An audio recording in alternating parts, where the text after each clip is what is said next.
মৃত্যুর যন্ত্রণা সখরাত যখন আরম্ভ হয়, সূরা ইয়াসিন যদি তিলাওয়াত করা হয় মরণের যন্ত্রণা হালকা হয়ে যায়। সন্তান বা কেউ যদি পাশে বসে সূরা ইয়াসিন তিলাওয়াত শুরু করে দেয়, বিসমিল্লাহির রহমানির রহিম, ইয়াসিন ওয়াল কুরআনিল হাকীম, তখনই আল্লাহ ডাক দেন, ফেরেশতারা তোমাদের কানে কি আমার কালামের তেলাওয়াতের আওয়াজ পৌঁছে নেই? এই মুহূর্তে যদি মৃত্যুর যন্ত্রণা কমায় না দেওয়া হয় তাহলে আমার কালামের ইজ্জত রক্ষা হবে না। এমনি ফেরেশতারা তার চাপ ছেড়ে দেয়। ফেরেশতারা যখন চাপ দেওয়া ছেড়ে দেয় তখন রূহটা কেমনে বের হয় হাদিসের মধ্যে আসছে, বেলুনের মুখ খুলে দিলে যেইভাবে সহজে বাতাস বেরিয়ে যায়, মানুষটার আত্মাটাও এত সহজেই তখন বের হইয়া যায়। আরো জোরে কোন সুবহানাল্লাহ। আমরা মনে করি, আমরা তো এটা ভাবি যে আমার সন্তানকে মাদ্রাসায় দিলে কি খাইব, কেমনে খাইব, এটা ভাবি না। আমি বলবো আপনাদের সামনে সত্য কথা, আমাদের বুজুর্গানে দিন বলতেন, তোমার কলব, তোমার নিয়ত যদি সহি হয়, এই কথা তো বলছি না যে সবাইকে বড় বড় আলেম বানাও, নুরানিতে পড়ানো সবার জন্য ফরজ, নুরানিতে পড়ায় লয়ে যাও স্কুলে, অসুবিধা নেই। যদি আলেম বানাইতে পারো, হাফেজ বানাইতে পারো, সুসংবাদ শুনে যাও। সহি শুদ্ধভাবে কোরআন তেলাওয়াত জানে, নবীর হাদিস তেলাওয়াত করেছেন, মিশকাতের এক হাদিসের মধ্যে আসছে, কোরআন এবং হাদিস পড়ছে যারা, এদের রিজিকের জিম্মাদারি নেন আল্লাহ। আর আল্লাহ যদি রিজিকের জিম্মাদারি নেন তার আর কোনো ভয় থাকে? আল্লাহ যদি রিজিকের জিম্মাদারি নেন তার আর কোনো অসুবিধা আছে? আর একটু জোরে কর।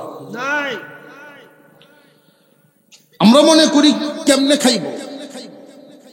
আমার এক লোকে জিজ্ঞাইছি, হুজুর মসজিদের ইমাম সাহেবের বেতন ৫,০০০, কেমনে চলেন এত কিছু এত সুন্দর করে, কেমনে চলেন? আমি বলি যে এইভাবে কইলে হইতো না, আরেকদিন সময় মতো বুঝাইব। তো তার মনে মনে যে আমি বেতন ভাই ৪০,০০০, মাস পার হয় না, পকেট খালি হয়ে যায়। এটা আবার বুঝতেই গো, হুজুরের কি গোপন কোনো কেরামতি আছে কিনা। আমার দাওয়াত দিছে তার বাসা, বেতন ভাই কয়েক প্রকারের চাউল, চাউলেই ৩ জাল, বাজার সদাই করে হুজুর দাওয়াত লইল, ঠিক আছে। যখন দস্তরখান বিছায়া বসলাম, খানা শুরু হয়েছে তার বাসার, ওই সময় কথা তুলে বসে হুজুর জিজ্ঞাসলাম যে আপনারা কেমনে চলে? তখন আমি এক কথায় বললাম, আমরা এমনি চলি। এমনি এমনি মানে এই যে বেতন আপনার খাওয়ান, আমার পরিশ্রম আপনার খাওয়া আমার। তখন তার বুঝাইছে যে আল্লাহ দুনিয়ায়, আল্লাহ পাক রব্বুল আলামিন আলেম ওলামাদের রিজিকের জিম্মাদারি আল্লাহর হাতে। গ্রাম্য মাতাব্বর মানুষ, অনেক ধনী মানুষ, লেখাপড়া কম করছেন কিন্তু বুঝুইয়া খুব বিরাট। উনার ৩ ছেলে। উকিল সাহেব একটা কথা বলছেন খুব দামি, আমরা তো মাদ্রাসার লাইনে এমনটারে দেই যারা লেসা ফেসা, ভালোটারে দিতাম সাহেব, ঠিক না বেটি? এই জন্যই বর্তমান সময়ে আশরাফ আলী থানভী হয় না, এই জন্য হুসাইন আহমদ মাদানী হয় না, শিব্বির আহমদ উসমানী হয় না, আনোয়ার শাহ কাশ্মীরি হয় না। অথচ আনোয়ার শাহ কাশ্মীরি রহমাতুল্লাহি আলাইহি এমন মেধাবী ছিলেন, ওনার আব্বা যদি ওনারে ওই লাইনে পড়াইতেন, বিজ্ঞানী হতেন। উনি এত মেধাবী ছিলেন, একটা পড়া, একটা রাস্তা, একটা কিছু দেখলে একবার জীবনে 30 বছরে বলতো না। 30 বছর পর্যন্ত মনে থাকত। ওনার উস্তাদগণ তার ব্যাপারে এটা বলতেন, দুনিয়ার সকল লাইব্রেরি যদি শূন্য করে ফেলা হয়, দুনিয়ার লাইব্রেরির কিতাবগুলো যদি আগুন দিয়ে কেউ পুরায়াও দেয়, আর শাহ কাশ্মীরি জিন্দা থাকে, আবার লাইব্রেরিগুলো ভরা সম্ভব হবে। উনি একবার মিশরে গেছেন, আমাদের মাদারিসে কওমিয়া সিলেবাসে হেদায়েতুন নূহ ক্লাসে একটা কিতাব আছে, মাসালার কিতাব।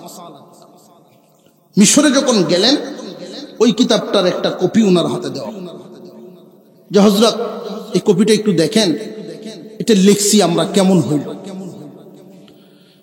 উনি বলতেছেন একটু ব্যস্ততা আছে তো, কপিটা এখন দেখে শেষ করা যাবে না, আমি নিয়ে যাই এটা সাথে, পরে না হয় দেখবো। তো উনি কপিটা দিলেন না, বললেন এক কপি আছে আর দেওয়ান যেত, সাথে নেওয়ার মতো দেওয়ার সুযোগ নেই। না করে ফেলছে, সাথে সাথে উনি শত ব্যস্ততা থাকার পরেও বসে গেলেন জায়গা। বৈশাখ আগের থেকে নিয়ে একবারে শেষ পর্যন্ত, শুরু থেকে শেষ পর্যন্ত কিতাবটা একবার পরে শেষ করছে। শেষ করে কপি সেখানে দিয়ে আইসা বসছে। আইসা হুবহু এই কপি লেখা, ওখানে একটা ভুল ছিল, ভুলটাও ধরায়া দিয়া এই কপির নকল কপি পাঠাইছে। মিশরের আলেমরা আশ্চর্য, এইটা বুঝি মাথা না কম্পিউটার? তখন তো কম্পিউটার আবিষ্কারই নামেই নাই। আয়নার মতো এত মেধাবী ছিলেন, পৃথিবীর সকল বই পুস্তক কিতাবাদি দেখলে একবার আর বলতেন না, মুখস্থ হয়ে যেত সব। আর আমরা যত লেসা ফেসা বাঙ্গারুঙ্গা যেটা আছে, এটারে দেই মাদ্রাসা, যে আল্লাহ বিল্লাহ করে খাই গুনে, ঠিক না? ঠিক। মাতবরের 3 ফুট, দুইটা একটু বাপসাপ বালা, মনে মনে যায় এটারে দুইটারে 2 লাইনে, একটারে ডাক্তার একটারে ইঞ্জিনিয়ার বানাইতাম। আর এইটার যেহেতু বাপসাপ খুব একটা বালা না, লেসা ফেসা সেদা বেদা হয়ে থাকে, এরে দেলাই মাদ্রাসা। 3 জনরে পড়াইছে 3 লাইনে।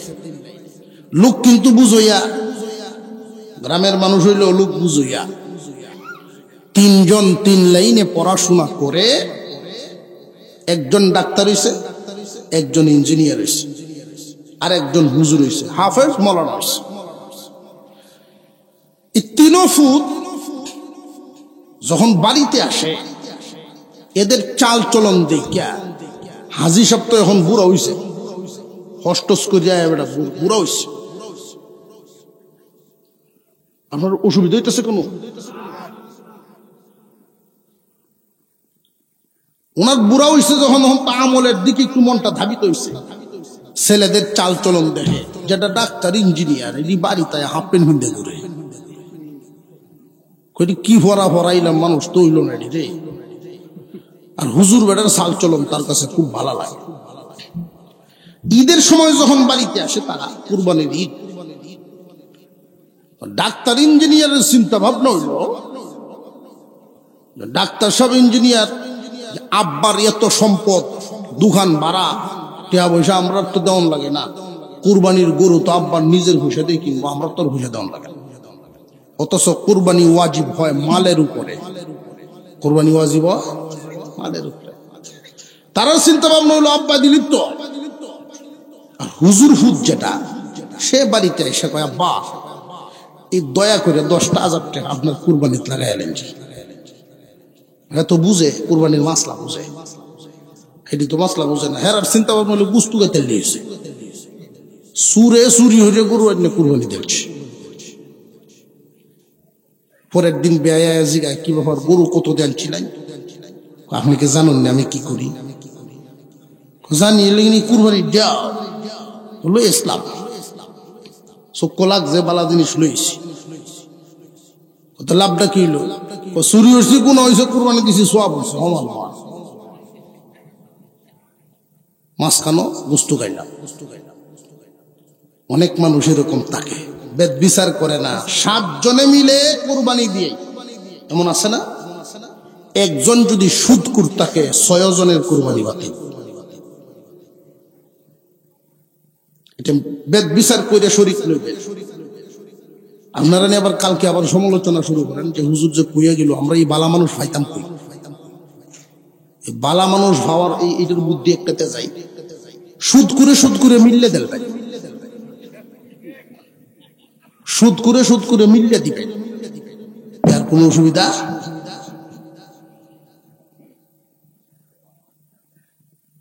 আরেকজন ভালো মানুষের কোরবানিটা নষ্ট করে নেবে। যাওনের সময় গাড়ি ভাড়াটা পর্যন্ত লইয়া যায় বাবার কাছে।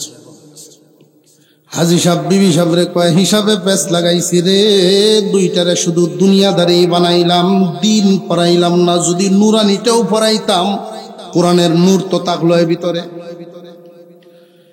ইন্নাল্লাযী লাইসা ফী জাওফিহি শাইউম মিনাল কুরআন কাল বাইতিল খরিব। আল্লাহর নবী বলেন, যার ভিতরে কোরআনের নূর নাই, যার ভিতরে কোরআনের নূর নাই, তার ভিতরটা হলো উজার ঘরের মতো। মানুষ নাই, ঘর ঠিকই আছে, তালা লাগানো থাকে, বাতিও জ্বলে না, মানুষও থাকে না। 10 বছর পরে যদি এসে তালা খুলে, বিভিন্ন ধরনের পোকা মাকড়ের বসবাস হইব না, হইতো না। আল্লাহর নবী উদাহরণ দিয়েছেন, মানুষ কোরআন যদি তোমার ভিতরে না থাকে, কোরআনের কোনো অংশই নাই, তার ভিতরটা ওই গট্টার মতো। শয়তান বিভিন্ন সুরত নিয়ে তার ভিতরে বসবাস করব, দুনিয়াদার বানায় দিব, দুনিয়ার পাগল হইয়া যাইব। মুসলমান ইমানদার ভাইরা আমার, এই জন্যই আপনাদেরকে এই তালিম দেওয়া, প্রত্যেকটা ছেলে হোক আর মেয়ে হোক, অন্তত নুরানিটা হইলেও পড়ানো। হাজি সাহেব মানুষ, হিসাবে ভুল করে ফেলছি, দুইটারে আমি ডাক্তার আর ইঞ্জিনিয়ার বানায় ফেলছি। যদি অন্তত নুরানিটাও পড়াইতাম, মানুষের মতো মানুষ হইল। একমুখী শিক্ষা দিয়ে দিছি, এখন তো এদের চাল চলন ভালো লাগে না, নামাজ জানে না। ডাক্তাররে যদি হাজি সাহেব ডাকে, ও ফুতায় নামাজ পড়ি, পায় আব্বা ভরে না হলে আইয়া না। হাজি সাহেব মনে মনে ভাবতেছেন, 3 ফুট 3 জায়গায় 3 জন শহর। এদের হালত দেখে আই ছাতি খান লইয়া লাডি, ছাতি লাডি লইয়া ওরা গেছে, দেখতো হালত। গিয়া দেখেন ইঞ্জিনিয়ারের যে অবস্থা, তার ইনকাম 3 লাখ, প্রতি মাসে দরকার হইছে 6 লাখ। অর্থাৎ এক ফ্ল্যাট কিনছে, কি ফেরেশানি তার মাথা, খাওনের টাইম পায় না, ঘুমের টাইম পায় না। হাজি সাহেব কয়, বাবারে দুনিয়া তোর মাথা করছে, বুঝে ফেলছি, আখেরাত ভুলে গেছো, দুনিয়ার জন্য পাগল হইছো, তোমার সাথে থাকিয়া কেউ সুখ পাইতো না। ডাক্তার ভূতের হালত দেখিয়াই ডাক্তারের বাসার সামনে গিয়া দেখে খালি একটা জায়গা ছিল, ওই জায়গার মধ্যে ফিলার দ্বারা কলমগুলো উঠাইতেছে, 5 তলা ফাউন্ডেশন। মানুষরে জিগাইছে বিল্ডিং কার, যে ডাক্তার সাহেবের এখানে যে ভাড়া থাকেন ওনার। হাজি সাহেবের চোখের কোনায় পানি আইসা গেছে, চোখের কোনায় পানি আইসা গেছে। ব্যাপারটা কি? যে আমার হুজুর হতে একটা সাইকেল কিনছে, আমার কাছ থেকে দোয়া লইছে যেন বলা মুসিবত থেকে আল্লাহ বাঁচায় রাখে। আর এত বড় বিল্ডিং করতেছে, আমি হাজি শুনলাম না। মনে বড় ধাক্কা লাগছে তার। উনি বলেন, দুনিয়ার জন্য বুঝি এত পাগল হয়ে গেছো? বাপরে, মুখটা দিয়াও তুমি কইলা না। উনার মনটা আর এখানে গেল না, সোজা উনি ঘুরে চলে আসলেন। চেম্বারে দেখা হয়ে গেল। বাপুতে, কিরে ভূত, এত বড় বিল্ডিং করতেছো, তুমি কইলা না? ব্যস্ততার জন্য মনে নাই। বলবো করে ভাবলাম সাক্ষাতে বলবো নে। জায়গা রাখা হয়েছে, বিল্ডিং স্থাপনা শুরু হয়েছে, অথচ বাবারে মুখটা দিয়া বলে নাই। উনি এইখানে টিকেন নাই যে আমার ওই হুজুর ভূতের কাছে যাই, গিয়া দেখি কি হালত। এশার নামাজের আগ মুহূর্তে মসজিদের সামনে গিয়ে হাজি সাহেব নামছেন। মুসল্লিরা কেউ আয়া ছাতি লয়, কেউ আয়া লাডি লয়, কেউ ব্যাগ লয়। হুজুর নিজে আসছেন, ইমাম বাবা মসজিদে ঢুকেন। বাবা যখন মসজিদে ঢুকতেছেন, জুতাগুলো ইমাম সাহেব নিজে বাস করে লইছে। মুসল্লিরা টানতেছেন, হুজুর আপনি জুতা লইছেন? যে আমি কোনো মুসল্লির জুতা লই নাই, আমার আব্বার জুতা লইছি। আমার বরকত, আমার রহমত তো ওইখানে।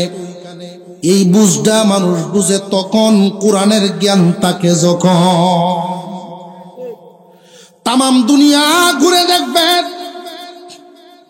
মা বাবার বাধ্য সন্তান হয় তারা, দিনের ছোঁয়া পায় যারা।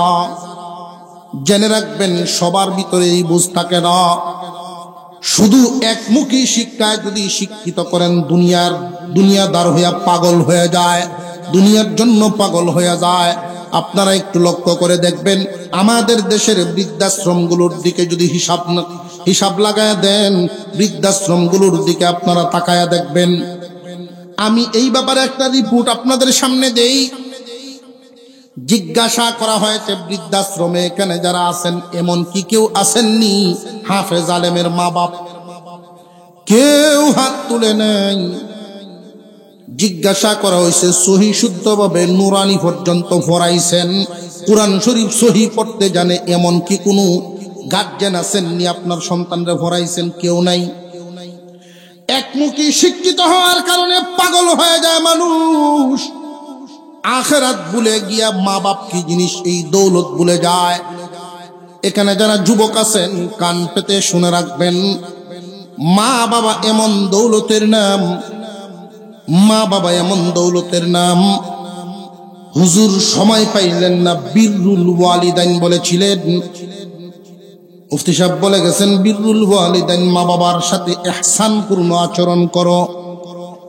কুরআনুল কারীমের ভিতরে মা বাবার সাথে ইহসানপূর্ণ আচরণের কথা বলা আছে। যারা মা বাবার দোয়া পায়, মা বাবার ভাগ্য সন্তান যারা, আল্লাহ এদেরকে 4টা পুরস্কার দেন। 3টা দিবেন দুনিয়াতে, 1টা দিবেন আখিরাতে। আর যারা মা বাবার অবাধ্য হইয়া যায়, এদের জন্য 4টা গজব নাজিল হইয়া যায়, 3টা দুনিয়াতে, 1টা আখিরাতে। মা বাবার বাধ্য সন্তান যারা, দুনিয়াতেই 3টা পুরস্কার পাবে তারা। মা বাবার খাদ্য সন্তান যারা, এই পুরস্কারগুলো কি কি, এই কথাগুলো আমি বলে দিব। দুনিয়ার জমিনে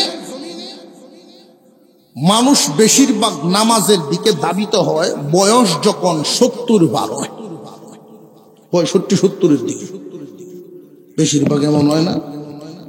কয় হুজুর দহরন যে ব্যবসা সাইডে দিছি, এখন আর দুনিয়াদারিত নাই, বহুদিন করছি, এখন আল্লাহ বিল্লাহ করা মসজিদ হামাইছি। নামাজ কি এখন ফরজ হয়েছে তার উপরে? আপনার আওয়াজে বোঝা যায় মাত্র হয়েছে।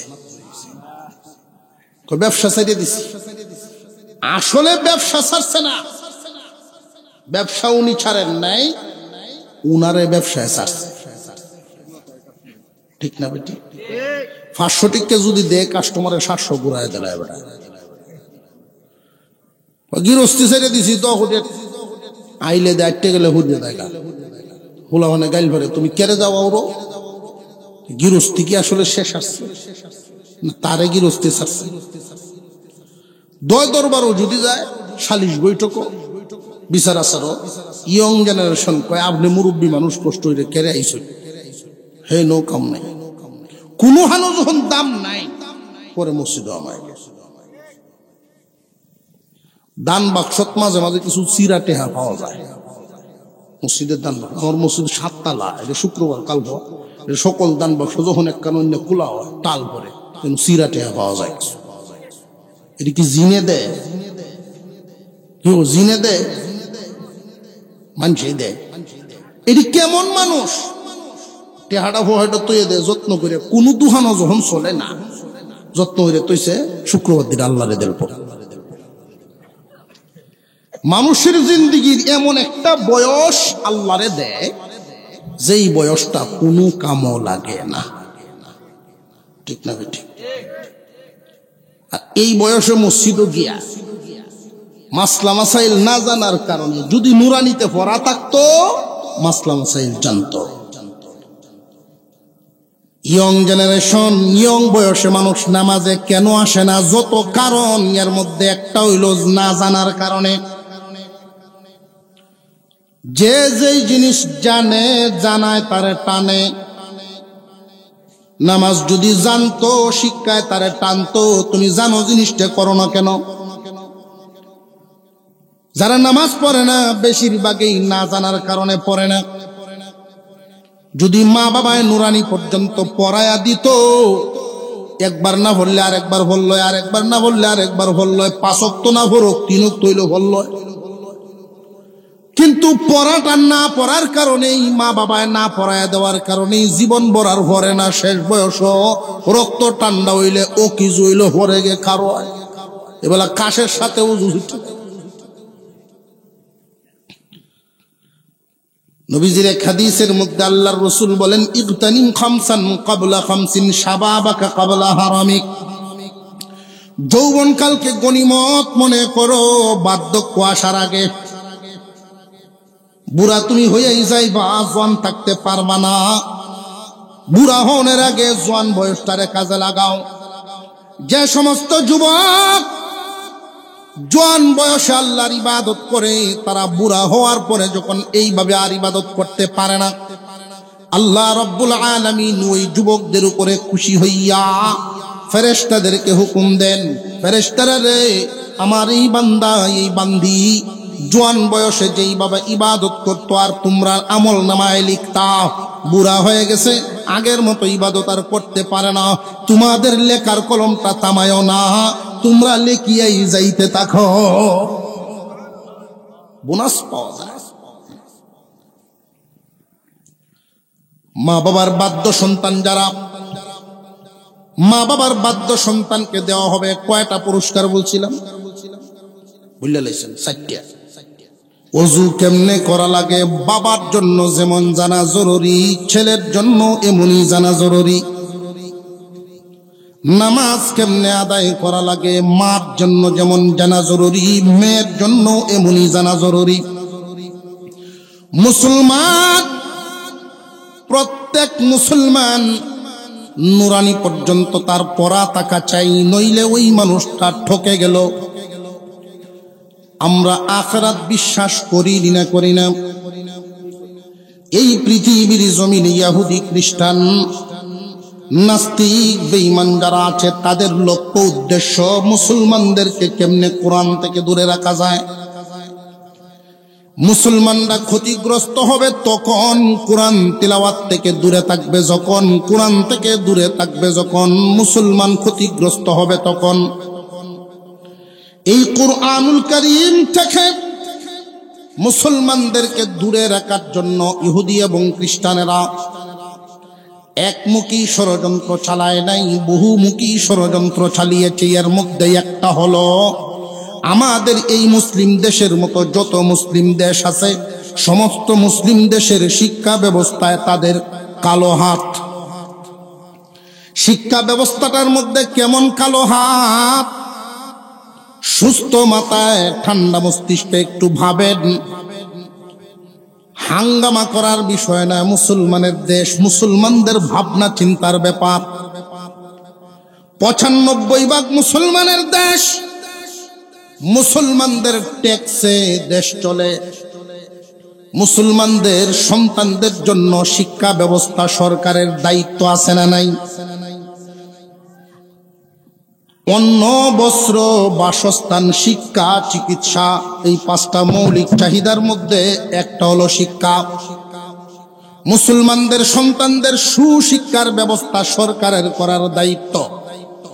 যদি দায়িত্ব আদায় করে শিক্ষা ব্যবস্থা করত, আমার মুসলমানের সন্তান ক্লাস 1 থেকে 5 পর্যন্ত পড়লেই মুসলমানই তার শিক্ষা হয়ে যাওয়ার কথা। প্রত্যেকটা প্রাইমারি স্কুলে একজন হাফেজ আলেম যদি শিক্ষক নিয়োগ দেওয়া হতো, বাংলা, ইংরেজি, অঙ্ক এগুলোর পাশাপাশি একজন হাফেজ আলেম যদি শিক্ষক নিয়োগ দেওয়া হতো, ক্লাস 1 থেকে আপনার আমার ছেলে মেয়েটা 5 পর্যন্ত গেলে 30 পারা কোরআন শিক্ষা হয়ে যেত। আর একটু জোরে কর। আফসোসের ব্যাপার, কপালে আমাদের পানি লাগছে। আমরা বুঝি না, উন্নয়নের গান গায় আমাদের সর্বনাশ করে দিল শিক্ষা ব্যবস্থায়। আপনার সন্তান আপনি মারা গেলে কেমনে জানাজা পড়া লাগবে এই শিক্ষা স্কুলে দেওয়া হয় না। আপনি মুসলমান, নামাজে দাঁড়ায়া কি পড়া লাগবে এই শিক্ষা মুসলমানের সন্তানকে দেওয়া হয় না। ক্লাস 1 থেকে ডিগ্রি পর্যন্ত পড়াইলেন, দুনিয়ার শিক্ষা পাইল কিন্তু আখিরাত কামানো কিছুই পাইল না। অথচ আমাদের দুইটা ভবিষ্যৎ, একটা হলো ইহকাল আর একটা পরকাল। আমাদের জিন্দেগি কি একটা না দুইটা? আপনারা অবিশ্বাস হইতেছে কথা, সন্দেহ আছে? আর একটু জবান খুলে আওয়াজ দেন, আমাদের কাল কয়টা? ইহকাল পরকাল কাল কয়টা? কাল যদি দুইটা হয়, কামাই রুজিও দুটারই দরকার। আপনার সন্তান শুধু ইহকাল কামাবে এটাই যথেষ্ট না পরকাল কামানো শিখানো লাগবে? আপনার সন্তান শিক্ষা জীবন ক্লাস 1 থেকে নিয়ে ক্লাস 5 পর্যন্ত যখন যাবে, 8 পর্যন্ত যাবে, ইন্টারমিডিয়েট পর্যন্ত যাবে, ডিগ্রি পর্যন্ত যাবে, এই যে শিক্ষা জীবনটা, শিক্ষার একটা বয়স আছে। 20 বছর পর্যন্ত একজন মানুষ কমপক্ষে পড়াশোনা তো করতে পারে। এই 20 বছরের মধ্যে মুসলমানের সন্তান যদি নুরানিতে 3টা বছর পরে যায়, কোনো বাবার স্বপ্ন দেখাটা বন্ধ হবে না যে ছেলেকে আমি ডাক্তার বানাবো। এই স্বপ্ন তার শেষ হয়ে যাওয়ার কথা নয়। সন্তানটাকে ইঞ্জিনিয়ার বানাবো, এই স্বপ্ন তার শেষ হবে না।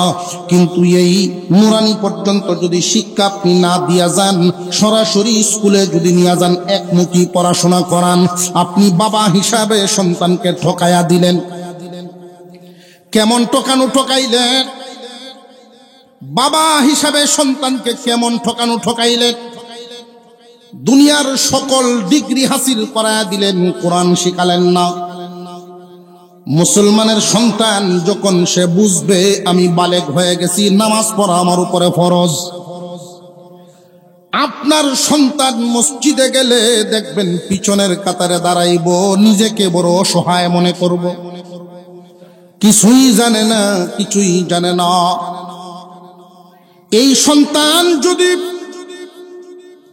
বুড়া বয়সে পৌঁছে যায়, আমরা এখানে যারা আছি বুড়া মানুষ, এই বুড়া মানুষ যারা আছেন চিন্তা করে হিসাবটা মিলায় নেন। অনেক গার্জিয়ান কিন্তু এটা ভাবে ছোটবেলায় নুরানিতে পড়ানোর দরকারটা কি। খুব ভালো করে ভাববেন, প্রত্যেকটা ছেলে মেয়েকে নুরানিতে পড়ানোটা ফরজ করেছেন নবীজি। ইসলামে ফরজ, ছেলে হোক আর মেয়ে হোক, তারে আগে ইসলামী শিক্ষা দেও, আগে নুরানি পড়াও, এরপরে স্কুলে নেও। ডাক্তার বানাও, অসুবিধা নাই। ইঞ্জিনিয়ার বানাও, অসুবিধা নাই। বড় ব্যবসায়ী বানাও, অসুবিধা নাই। গিরজ বানাও, অসুবিধা নাই। কার পড়া কত দূর কত বছর পর্যন্ত চলে এটার কোনো নির্দিষ্টতা নাই। কিন্তু এই সন্তানকে 3 বছর নুরানি পড়ায়া দিলে তোমার সন্তান অন্তত বেদিন হবে না। মুসলমান খুব ভালো করে মনে রাখবেন, ইহুদিদের চক্রান্তের জালে ফাঁসলে চলবে না। উলামায়ে কেরাম জনগণকে সাথে নিয়ে যেই মিশন চালু করেছেন, জায়গায় জায়গায় এই মক্তব মাদ্রাসাগুলো, এগুলো উম্মতের জন্য নিয়ামত, উম্মতের জন্য রহমত। একটু চোখ বন্ধ করে ভেবে দেখেন তো, যদি মাদ্রাসাগুলো না থাকতো, আমাদের দেশে মাদ্রাসা যদি না থাকতো, তাহলে মানুষের অবস্থাটা কোন পর্যায়ে গিয়ে দাঁড়াইতো। গরু মরে, ছাগল মরে, মানুষ মরায় কোনো বেশ কম থাকতো না, কারণ জানাজা পড়ার মানুষ পাওয়া যাইতো না। আমাদের দেশে নুরানি পর্যন্ত যে পড়ানোটা, আমরা অনেকেই মনে করি আমার একটা ছেলে শুধু মাদ্রাসায় দিব, বাকি সন্তানগুলোকে মাদ্রাসায় দিব না, স্কুলে দিব। আমার কথাটা যদি আপনারা বুঝে থাকেন, কারোর সন্তান আছে 5 জন, প্রথমে নুরানি পড়াইবেন কয়জন? আপনারা উত্তর দেন তো। 5 জনই। কথাটা বুঝে আসছে কিনা? এই কথাটা বোঝানোই আমার লক্ষ্য উদ্দেশ্য। প্রথমে নুরানি পড়াবো আমি, ছেলে হোক আর মেয়ে হোক, স্কুল কলেজ ভার্সিটি পরবর্তীতে সারা জীবন সে পড়বে, কোনো বাধা নাই। মুসলমানের সন্তান ডাক্তার হওয়ার দরকার আছে না নাই? ইঞ্জিনিয়ার হওয়ার দরকার আছে না নাই? একটু আগে পরিচয় দিয়েছেন ওনার বিবি একজন ডাক্তার। মহিলা ডাক্তার থাকার কারণে সমস্ত মহিলাদের সকল ধরনের চিকিৎসা করার সুবিধা পাওয়া গেল। প্রত্যেকের স্বপ্ন থাকে আমার সন্তানকে আমি ইঞ্জিনিয়ার বানাবো, ডাক্তার বানাবো, বড় কিছু বানাবো, এই স্বপ্ন প্রত্যেকেরই থাকে। জেনে রাখবেন, একজন ফকিরও যদি হয়, ভিক্ষুকও যদি হয়, সেও চায় তার সন্তান যেন একজন সম্মানী মানুষ হয়। চায় কি চায় না? সম্মান দুই ভাবে আসে, সম্মান দুই ভাবে আসে। খুব ভালো করে দেখে রাখবেন, দুনিয়ার জমিনে সম্মান হয় দুই ভাবে। একভাবে সম্মান হলো টাকা পয়সার মাধ্যমে, যার টাকা আছে তার সম্মানও আছে। আরেকটা সম্মান শিক্ষার মাধ্যমে। একজন মানুষ যদি ধনী হয় মানুষটা সম্মানী, আর একজন যদি শিক্ষিত হয় সেও সম্মানী। তবে ধনী মানুষ সম্মানী ততক্ষণ মাল আছে যতক্ষণ, ঠিক না বেটি? ধনী মানুষ সম্মানী ততক্ষণ মাল আছে যতক্ষণ, আর শিক্ষিত মানুষ সম্মানী মালের সাথে না, শিক্ষার সাথে সম্পর্ক। ধনী মানুষটার সম্মানটা অস্থায়ী, আর শিক্ষিত মানুষের সম্মানটা হয় স্থায়ী। আমাদের দেশে দুইজন মানুষ, একজনের নাম আপনাদের পার্শ্ববর্তী উপজেলার জহিরুল ইসলাম সাহেব, ধনী মানুষ ছিলেন। এই মাল ছিল যতদিন, সম্পদের সম্মানও ছিল ততদিন। উনি দুনিয়ার থেকে বিদায়, মালের সাথে সম্পর্ক নাই, উনার নাম দামও নাই। কিন্তু আর একজন শিক্ষিত মানুষ ছিলেন কাজী নজরুল ইসলাম, উনি বিদায় হয়ে গেছেন, সম্মান কিন্তু কমে নাই। শিক্ষার দ্বারা মানুষ সম্মানিত হয়। সন্তানকে সর্বোচ্চ শিক্ষিত বানাবেন, অসুবিধার কোনো কারণ নাই, কিন্তু জেনে রাখবেন নুরানি শিক্ষাটা প্রথমে দিয়ে নিবেন, নইলে অবস্থাটা হবে ভিন্ন রকম। একমুখী শিক্ষিত মানুষ যারা এই চিন্তা করেন আমার সন্তানকে সফল বানাবো, একমুখী শিক্ষিত করে সফল বানাতে পারবেন না। উদাহরণস্বরূপ, আমরা 100 সন্তান ছেলে আর মেয়ে মিলাইয়া 100 ছাত্রছাত্রী স্কুলে ভর্তি করলাম ক্লাস 1-এ। সুস্থ বিবেকে বিচারকের মতো উত্তর দিবেন, এই 100 মেট্রিক পরীক্ষায় কি 100ই থাকবে না কিছু হইলেও কমবে? মেট্রিক পরীক্ষায় কিন্তু 100 যেতে পারবে না। স্কুল লাইনে যে এদেরকে আমরা পাঠাইলাম, আখিরাতের কামাই না দুনিয়া কামাই? আরো জোরে, আপনার ভয় হয় নাকি? একটু আলসিদে ভাঙ্গে একটু জোরে শুনে কইছে, আমরা আওয়াজে মানুষ মনে করবো মাডো কোনো মানুষ নাই। আমাদের আওয়াজটা যদি একটু জোরে সুরে হয়, তো বাড়ির যারা শুয়ে রয়েছে বিবি সাহেবের আরে গাইলে বলছে, তুমি খেতার তলে শুয়ে শুয়ে বিড়ি খাও, মাঠ ভরা মানুষ হেনে যাও, তুললে বাড়াইব। আমরা আওয়াজটা একটু জোরে উঠি, মুসলমান আওয়াজ যেন ভুলে না যায়, আওয়াজ দেওয়া জোর হইত। মুসলমান ইমানদার ভাইয়েরা আমার, 100 পোলাপানকে দুনিয়া কামানোর জন্য ভর্তি করলাম স্কুলে। মেট্রিক পর্যন্ত গেল, 100 কিন্তু যায় নাই। জ্বরে যাইব ধরলেন কমপক্ষে 30 জন জ্বরব, 70 জন পরীক্ষা দিল।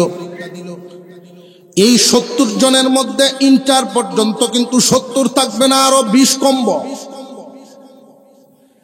বাংলাদেশে যদি পড়াশোনা শেষ করে সরকারি চাকরি পাইতে হয়, ডিগ্রি পাস করতে হয় কমপক্ষে, ঠিক না বেটি?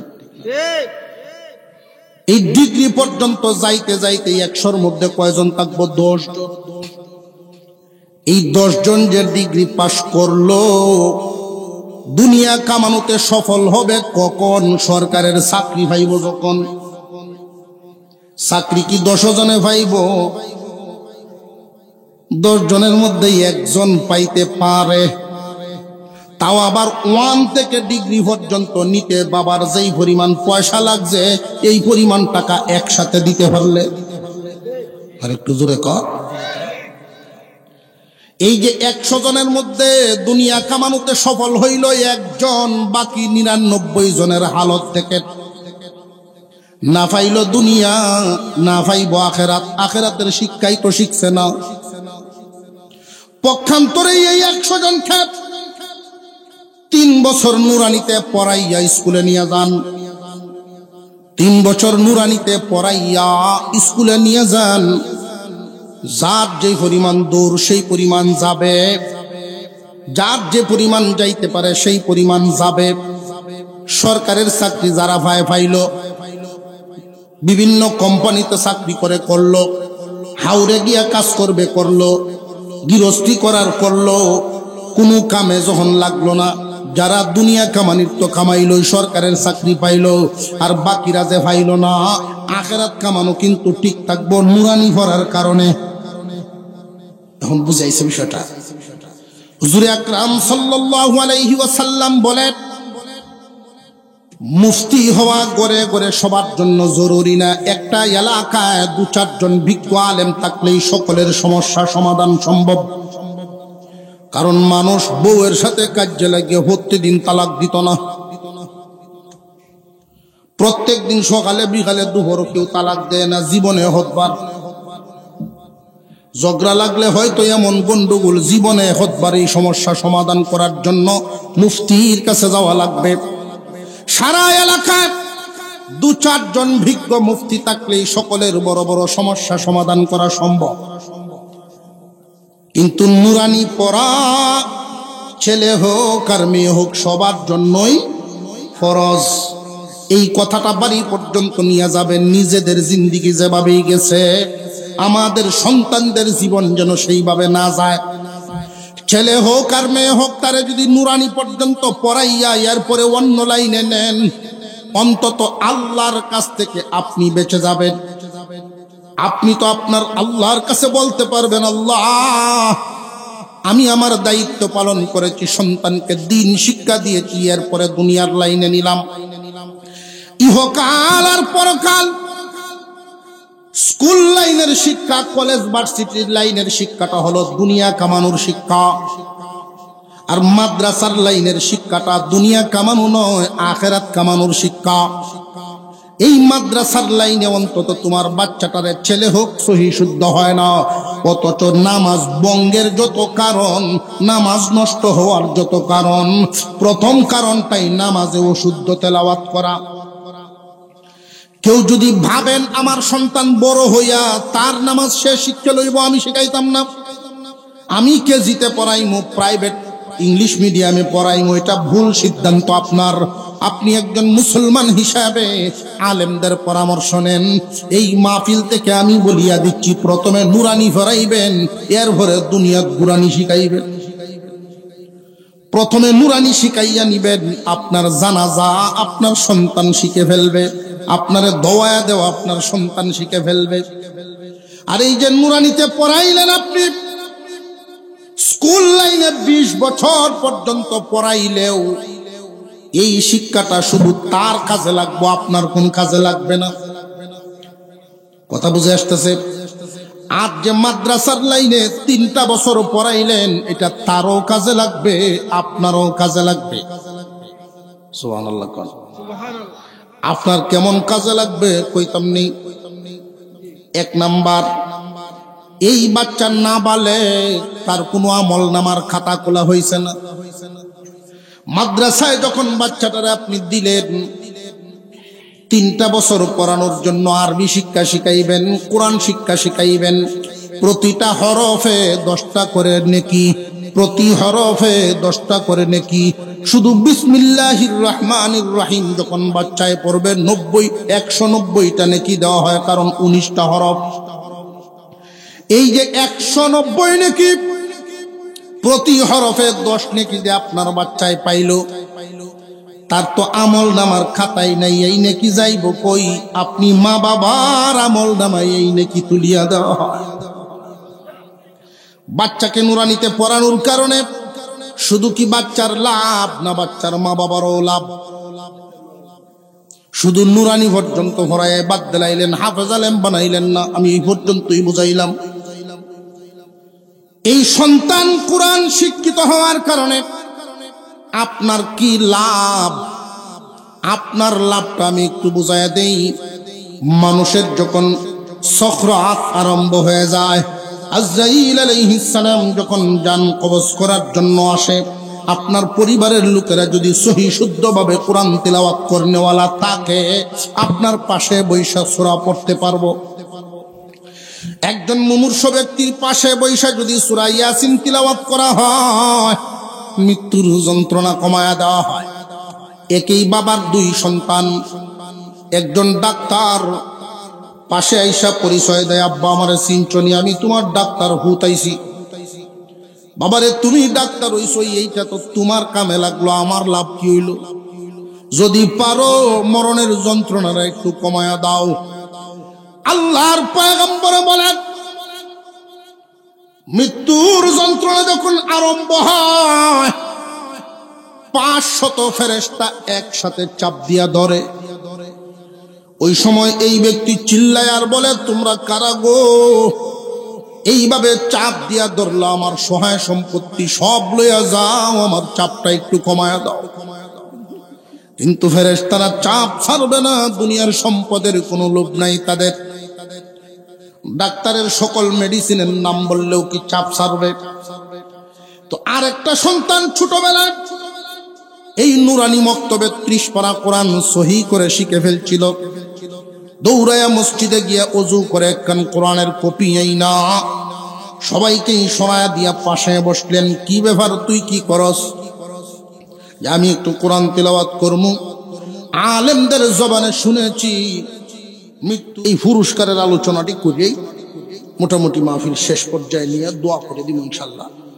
আজকে খুব বেশি ঠান্ডা, 16-17 নামছে, যেটা নাকি 16-17 নামছে, যেটা নাকি থাকে ইউরোপ কান্ট্রিতে, ইউরোপের বিভিন্ন দেশে থাকার, সেই ঠান্ডায় এলামছে আমাদের দেশে। আর কিছুক্ষণ চলতো না ইনশাল্লাহ। আমরা এখানে যারা আছি, আমাদের কার কার মা বাপ আছে একটু হাত তুলবেন। মা বাপ দুজন বা যে কোনো একজন আছে, হাত তুলেন দেখি। আল্লাহ কবুল করে বলুন আমিন। হাত নামান। বেশিরভাগ মানুষের এই নিয়ামত আছে, এটা একটা নিয়ামত। এটা কি নিয়ামত? মা বাবা নামক দৌলত যাদের আছে, এটা অনেক বড় নিয়ামত, সবার থাকে না। আল্লাহর পরে পুরুষ জাতির জন্য মা বাবার হুকুম মানা ফরজ, আর নারী জাতির জন্য স্বামীর হুকুম মানা ফরজ। আল্লাহর পরে যাদের আব্বা আম্মা আছেন, তাদের ব্যাপারে আল্লাহর হুকুমটা হলো, ইম্মা ইয়াবলুগান্না ইনদাকাল কিবারা আহাদুহুমা আও কিলাহুমা ফালা তাকুল লাহুমা উফফিন ওয়ালা তানহারহুমা وقل لهما قولا كريما।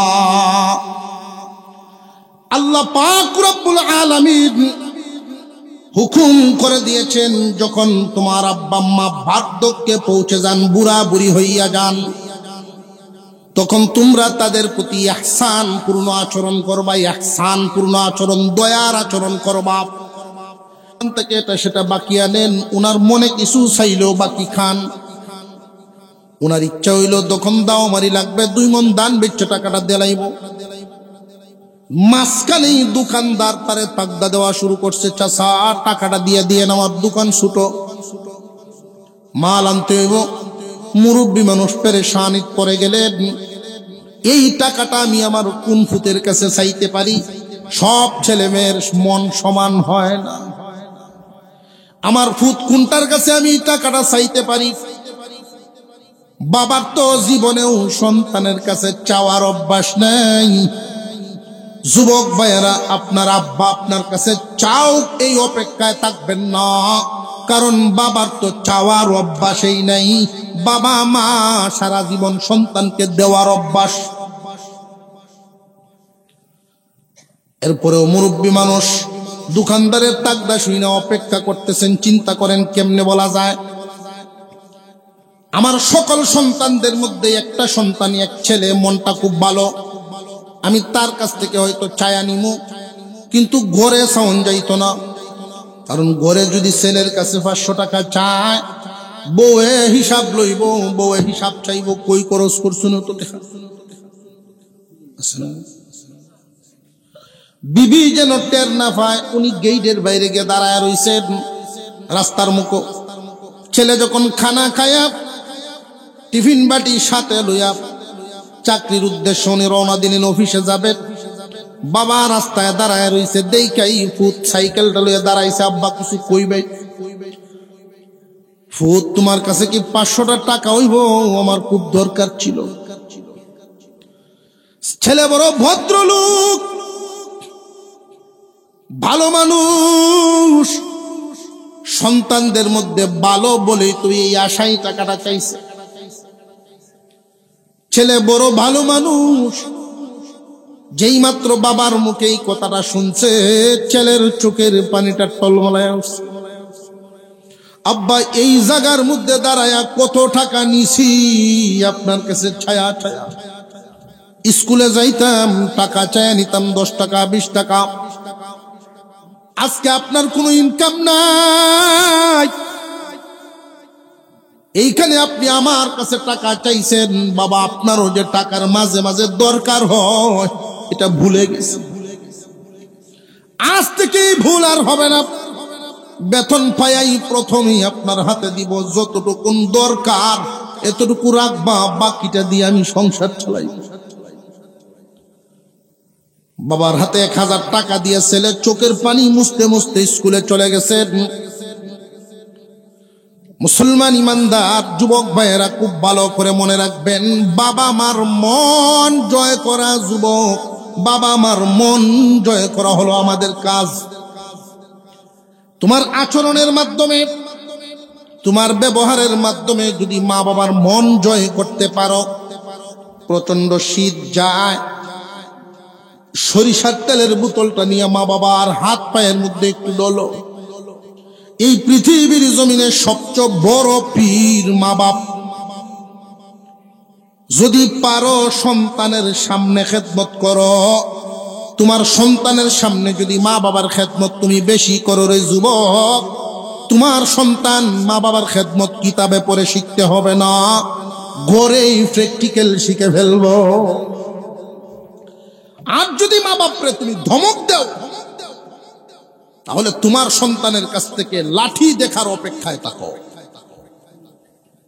সন্তানের সামনে যদি তোমার মা বাবার সাথে আচরণ খারাপ করো, ধমক দেও, কর্কশ ভাষায় কথা বলো, আদব কায়দা না থাকে, সেই দিন বেশি দূরে নয় তোমার সন্তান তোমার জন্য অপেক্ষা করবে।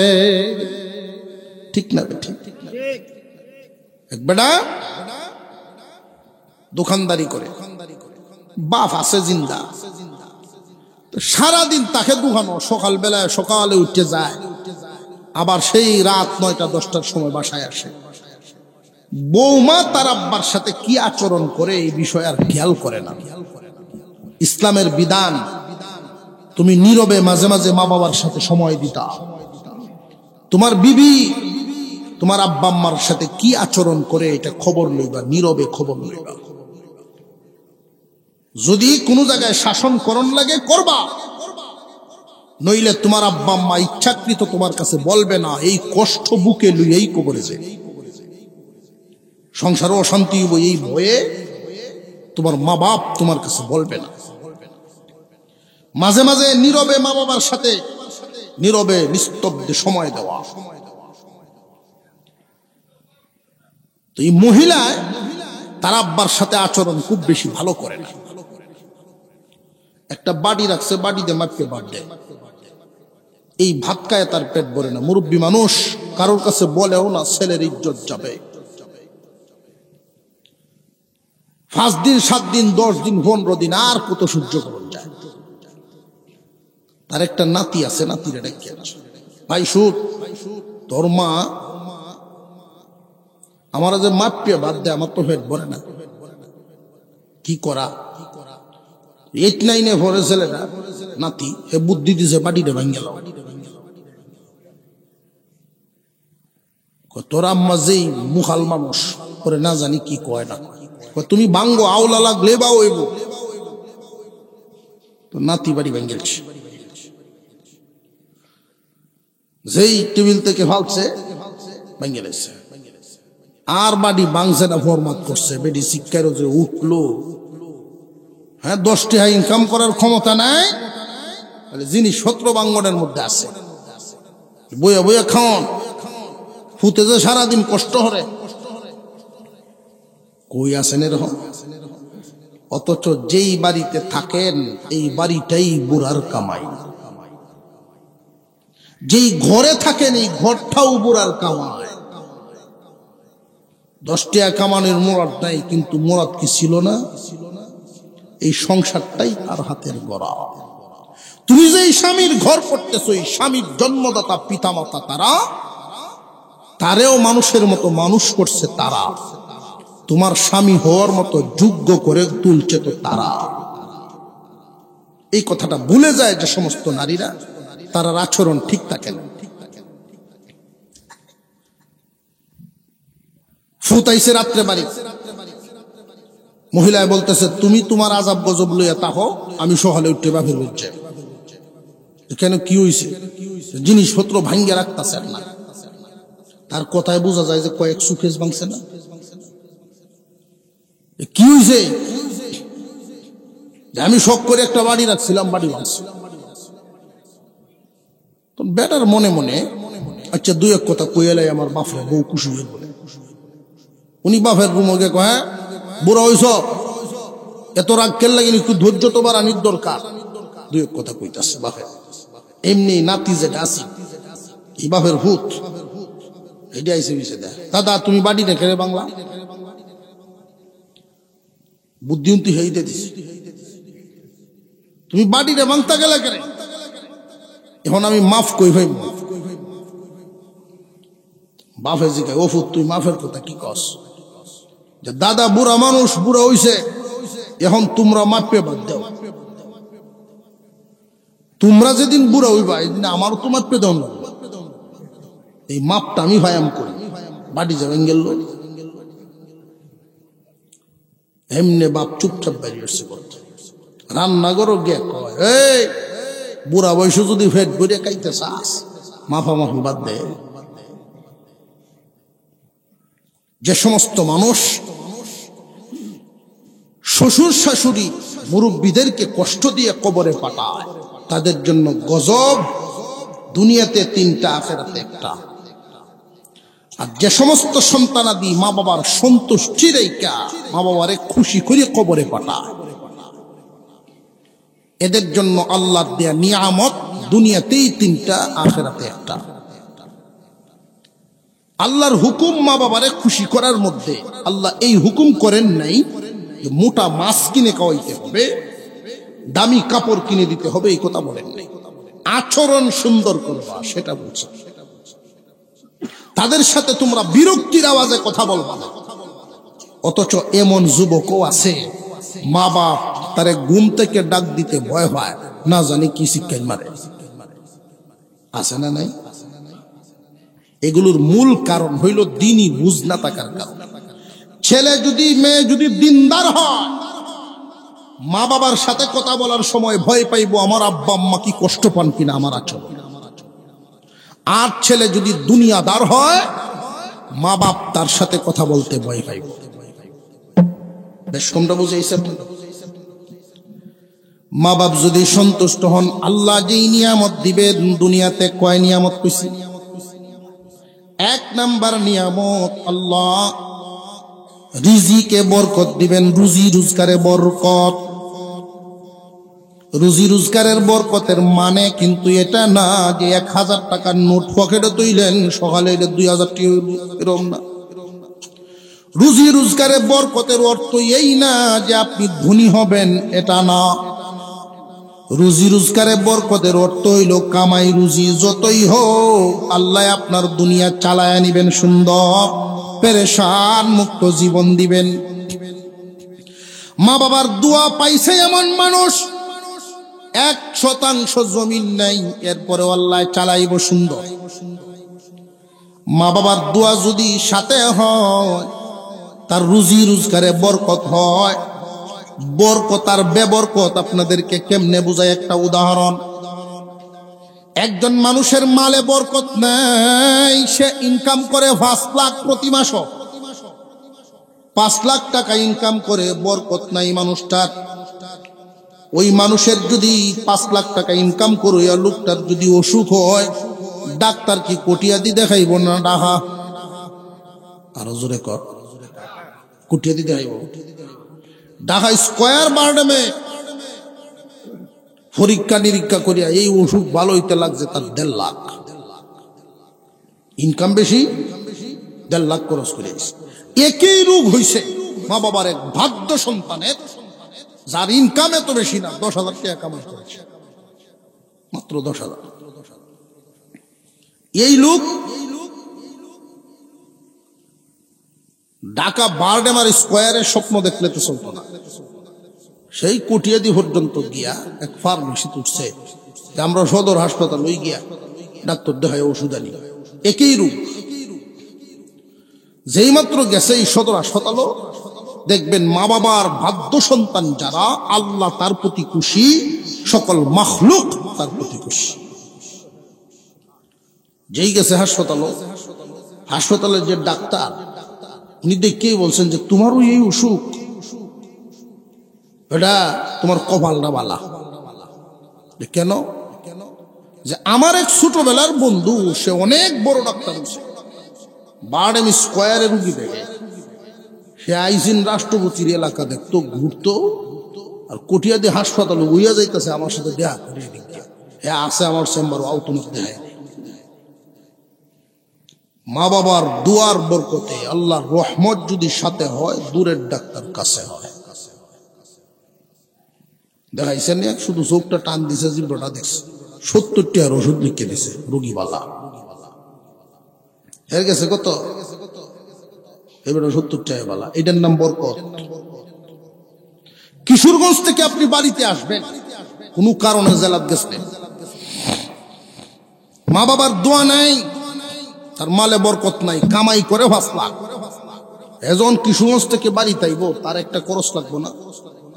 আর মা বাবার বাধ্য সন্তান, সেও গেছে দরকারে, তার তো ইনকাম কম, মুড্ডাত কারো রয়েছে, দেখি বাস পাই কিনা, 100 টাকাতে যাতে বাড়ি যেতে পারে। এমনি পিছন থেকে একজন ডাক দিছে, পাশের বাড়ির এক যুবক, সাসামিয়া কেন লাগি এখানে? কিশোরগঞ্জ ইসলাম বাবা বাড়ি যেতাম, তো উঠো, আমার মোটরসাইকেল উঠো, আমিও বাড়ি যেতেছি। একবারে বাড়ির গার্ডও আইনে লাগাইছে বাড়ির সামনে। কয়টিয়া লাগছে বেটা? এটার নাম বরকত। আর হ্যাঁ, মা বাবার অবাধ্য সন্তান যে গেছিল, হ্যাঁ সিএনজি লাগি, প্রাইভেট সিএনজি দেয়, রুড এমন এক টাটা পড়ছে, কোনো গাড়ি নাই, যাওয়াইল 2-250 খরচ করিয়া রিজার্ভ গাড়ি লইয়া বাড়ি পাও। এটা হলো বেবরকত। মা বাবার দোয়া যদি সাথে থাকে, মালে বরকত দিবেন কে? আল্লাহ। মা বাবার বাধ্য সন্তানকে আল্লাহ দুনিয়ার জমিনে এমন বরকত দেন, এমন বরকত দেন, মালে বরকত। 2 নাম্বার নিয়ামত, মা বাবার বাধ্য সন্তানকে আল্লাহ পাক যেই সন্তানাদি দিবেন, এই সন্তানগুলো মানুষের মতো মানুষ হইব। মা বাবার বাধ্য সন্তানের জন্য 3 নাম্বার নিয়ামত, সুস্থ একটা হায়াত দিবেন, রুগী বানায়া বিছানায় ফেলায়া রাখবেন না। এই দুনিয়ার জমিনে এই যে 3টা নিয়ামত, রুজি রোজগারে বরকত, সন্তান মানুষের মতো মানুষ, সুস্থ একটা হায়াত, এই 3টা নিয়ামত ছোট ছোট নিয়ামত না, অনেক বড় নিয়ামত, অনেক বড় নিয়ামত। এই 3টা নিয়ামত দুনিয়াতে দুনিয়া থেকে যেই দিন মা বাবার বাধ্য সন্তান বিদায় হবে, জান্নাতের দরজা খোলা থাকবে, যেটা দিয়া ইচ্ছা ওইটা দিয়েই জান্নাতে ঢুকবে। মুসা আলাইহিস সালামের জামানার একটা ছোট্ট ঘটনা শুনায় আলোচনা শেষ।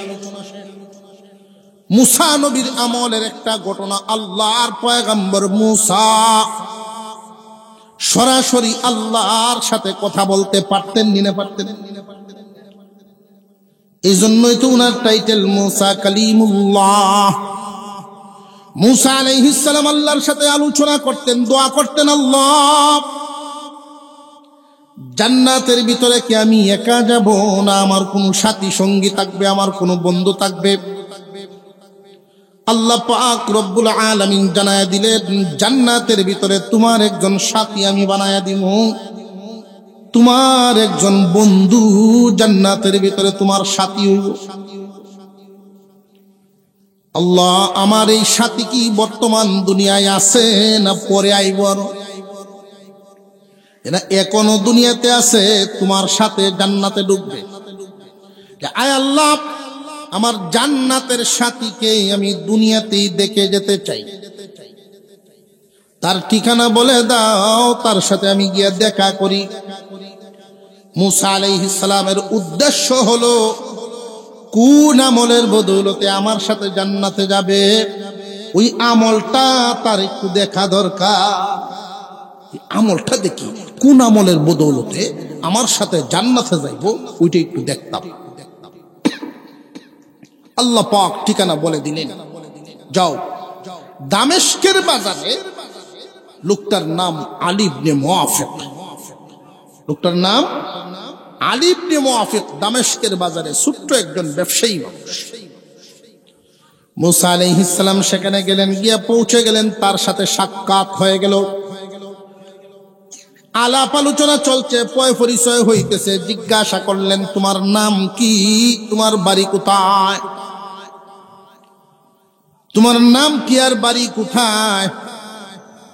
উনি শুধু একটা উত্তর দিলেন, নামও বলেন নাই, বাড়িও বলেন নাই। মুসা আলাইহিস সালাম শুধু উত্তর দিলেন, আমি একজন মুসাফির। জান্নাতি যুবক, মুসাফিরের কদর আছে না নাই? মেহমানের কদর জান্নাতি যুবকের অন্তরে তো থাকবেই। এই যুবক তাকে জিজ্ঞাসা করেছেন, আপনার কোনো আত্মীয় স্বজন আছে নাকি? না, কোনো আত্মীয় স্বজন নেই। যে আমার বাড়ির মেহমান হবেন, যে আপনি যদি নেন আপনার বাড়ির মেহমান হইতে আমি রাজি। কারণ উনিও তো চাইতেছেন মেহমান হওয়ার জন্য। আমি দেখব কি আমলের বদৌলতে আমার সাথে সে জান্নাতে যাবে। মুসা আলাইহিস সালাম তার সাথে সাথে গেলেন তার বাড়িতে। এই লোক যখন ঘরে ঢুকবেন, বাজারের ব্যাগটা দিয়ে পাশের রুমে ঢুকছেন, বিবির হাতে ব্যাগটা দিছেন, পাশের রুমে ঢুকছেন। পাশের রুমে তার মা থাকেন, বয়সের ভারে জীর্ণ শীর্ণ, চিকন হয়ে গেছে, শুকায় গেছে। মানুষটা পেশাব পায়খানা বিছানায় করে, গরম পানি রাখছেন বিবি সাফ করে, এই গরম পানি দিয়ে ওযু করে, মার পয় পরিষ্কার যা কিছু আছে সব পয় পরিষ্কার করে ওযু করে সে দাঁড়াইছে, মাকে কাপড় চোপড় পরাইয়া বসাইছে। মুসা আলাইহিস সালাম জিজ্ঞাসা করলেন, আপনার মার খেদমত আপনি নিজের হাতে করতেছেন, আপনি তো ইচ্ছা করলে বিবিরে দিয়েও করাইতে পারতেন। মুসা আলাইহিস সালাম উত্তর দিলেন যে এই খেদমতটা আমার মা বাবার খেদমত, যদি আমার মার খেদমত যদি আমার বিবিরে দিয়ে করাই, সর্বোচ্চ 2 সপ্তাহ তার ভালো থাকবে, 3 সপ্তাহের বেলায় তার কাছে বিরক্ত লাগবে। এই জন্য আমার মার খেদমত আমি নিজ হাতে করতে চাই। যে এইভাবে অসুস্থ আপনারা মা কতদিন যাবত খেদমত করতেছেন? যে আমার মা 40 বছরের রোগী, 40 বছর যাবতই আমি এইভাবে খেদমত করতেছি। যুবকরা মনোযোগ দিয়ে শুনেন, 40 বছর যাবত এইভাবে আপনার মা খেদমত করে। এবার খানা আইছে, একটা ছোট বাচ্চাকে যেইভাবে মুখে উঠায় খানা খাওয়ায়, আলী ইবনে মুআফিক তার মাকে এইভাবেই খানা খাওয়ায়। মুসা আলাইহিস সালাম দৃশ্যটা দেখে বড় অবাক, মনে মনে ভাবতেছেন হয়তো এই আমলের বদৌলতি আল্লাহ তোমারে আমার সাথে জান্নাত দিবেন। এমনি মহিলা ডাক দিয়া কয়, বাবা রে, আমি তো চোখে দেখি না, আমারে কেবলামুখী করিয়া দাও, মেহমানকে নিয়ে তোমার জন্য একটু দোয়া করব। যেই মাত্র কেবলামুখী করে দেওয়া হলো, এই মহিলায় দুইটা হাত আল্লাহর দরবারে বাড়ায়া দোয়া করে, আল্লাহ আমার সন্তানের প্রতি আমি খুশি, তুমিও খুশি হইয়া যাও। আমার সন্তানকে দুইটা নিয়ামত দিবা, একটা দিবা দুনিয়াতে, একটা দিবা আখেরাতে। দুনিয়ার নিয়ামত, এই দুনিয়ার জমিনে আমার সন্তানকে যতদিন বাছায়া রাখো, অভাব নামের দানব আমার সন্তানের সামনে আনবা না। আমার সন্তানকে কোনোদিন অভাব অনটনে ভুগাইবা না। এই দুনিয়া থেকে যেই দিন বিদায় করে দাও, আমার সন্তানকে যেই দিন বিদায় করে দাও, প্রভু মুসা নবীর সাথে আমার ছেলের জান্নাত দিও। এই মুরব্বী মানুষ দোয়া শেষ করলেন। মুসা আলাইহিস সালাম জিজ্ঞাসা করেন, ভাই তোমার আম্মা প্রায় সময় দোয়া করেন? বলে হ, প্রায় সময় আমার আম্মা এই দোয়া আমার জন্য করেন। রে মুসাফির, আমার মা দুইটা দোয়া, একটা দোয়া কবুল হয়ে গেছে, একটা দোয়া জানি না কবুল হয়েছে কিনা। আমার আম্মা যে দোয়া করেছেন, এই দুনিয়াতে যতদিন আমার বাছায় রাখেন, কোনো অভাব যেন না হয়। আপনি তো দেখেছেন দামেস্কের বাজারের সবচেয়ে ছোট ব্যবসাটা আমার, কিন্তু আল্লাহ আমার এত সুন্দর করে চালায় নেন, এত সুন্দরভাবে চালায় নেন। আল্লাহ পাক রব্বুল আলামিন অভাব অনটন কি জিনিস আমি বুঝি না। আমি আমার আত্মীয় স্বজনরে মাঝে মাঝে সাহায্য সহযোগিতাও করতে পারি। অনেক মানুষ সমস্যায় পড়ে গেলে আমি কর্জায়ে হাসানাও দিতে পারি। আল্লাহ আমাকে এত সুন্দর চালাইতেছেন। এই এলাকায় যত ধনী মানি মানুষ আছেন, সবার চাইতে আল্লাহ আমার এই সুন্দর চালায় নেন। বুঝে ফেলেছি আমার মার একটা দোয়া কবুল হয়ে গেছে। জানি না দ্বিতীয় দোয়া কবুল হয়েছে কিনা, মুসা নবীর সাক্ষাৎ আমি পাইব কিনা। মুসা আলাইহিস সালাম দুইটা হাত বাড়ায় দিছেন, আসো তুমি আমার বুকে, আসো তুমি আমার জান্নাতের সাথী।